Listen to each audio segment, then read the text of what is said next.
قربان ہو جائے ہمارے نبی محمد صلی اللہ علیہ وسلم اور محمد صلی اللہ علیہ وسلم کی بیویوں پر. لیکن آپ نے غور کیا کہ اللہ سبحانہ تعالیٰ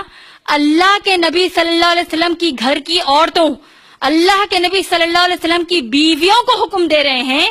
کہ جب وہ صحابہ جیسے ایمان والوں کے سامنے آئیں تو سر سے لے کر پاؤں تک اپنے آپ کو ڈھانک لیں، حجاب کر لیں. اور حجاب کی اہمیت اس سے بھی بڑھ کر اس بات سے لگایا جا سکتا ہے کہ اللہ سبحانہ تعالیٰ نے صحابیات رضی اللہ تعالیٰ عنہم کو حکم دیا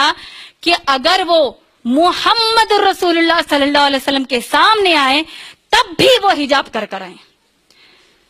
یا اللہ، ہم پر اب کوئی گنجائش بھی بچی ہے ہمارے پاس ایسے گندگی اور بے شرمی کے جملے ادا کرنے کے کہ میری نیت تو صاف ہے، مجھے حجاب کرنے کی ضرورت نہیں، یا میرے میل فرینڈز جو ہوتے ہیں یا پھر میرے کزنز، میرے دیور، میرے جیٹھ، یہ لوگ ماشاءاللہ میرے سے بہت اچھے رہتے ہیں، ان کی نیت بری نہیں ہے. کوئی گنجائش بھی ہے ہمارے پاس اب ایسی بے شرمی کے جملے کہنے کی کہ میری نیت تو صاف ہے، میرا دل برا نہیں ہے تو مجھے حجاب کرنے کی ضرورت نہیں، یا میرے کزنز، میرے دیور، میرے جیٹھ میرے بھائیوں کی طرح ہے اسی لیے ان کے سامنے مجھے حجاب کرنے کی ضرورت نہیں؟ کیا ہم کہہ سکتے ہیں ایسے جملے؟ اللہ کی لعنت ہو ایسی مسلمان بے حجاب مسلمان عورتوں پر کہ ان کو حجاب کے حکم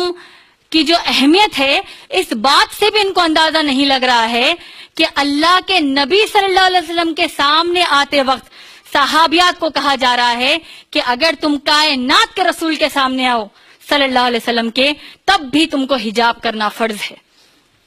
اور لعنت ہے ایسے مسلمان ماں باپ پر جو اپنی بچیوں کو حجاب کرنے سے رکاتی ہیں اور اپنی حجاب کرنے والی بیٹیوں کا مذاق اڑاتی ہیں. میری بہنوں،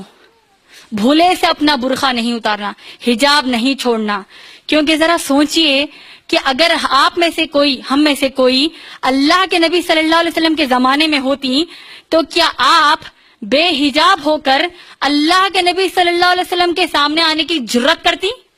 ہرگز نہیں. تو پھر کیسے آج کے گندے ماحول میں ہم اپنے حجاب کو بغیر کسی احساس کے، بغیر کسی شرم کے اپنے گھر کے، خاندان کے غیر محرم مرد اور باہر